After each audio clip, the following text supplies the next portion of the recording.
is it the greatest threat that we currently face, this emerging nuclear program in North Korea and Yeah. the instability in the region? I think the answer is no.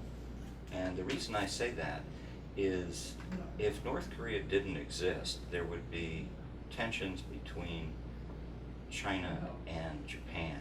And those two countries have a much larger capacity to wage a nuclear competition.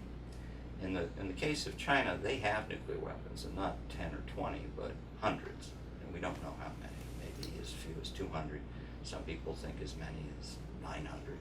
But they have the capacity to make many, many more reasonably quickly. They have large plants that can produce weapons-grade uranium, and they're planning to have plants that could make nuclear explosive plutonium for civil purposes, supposedly, and we have to watch that.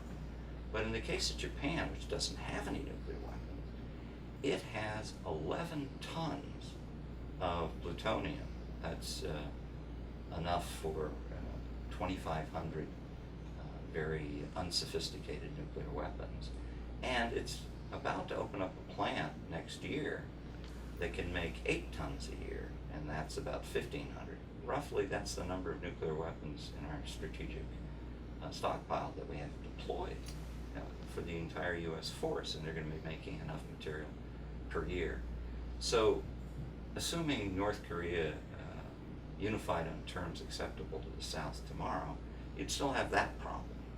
And that problem's enough to unhinge not just relations between China and Japan, but to cause a competition to escalate such that China would get enough weapons, or the potential to make enough weapons, to get a rise out of India, Russia, and maybe even the US. So I guess my long answer is no.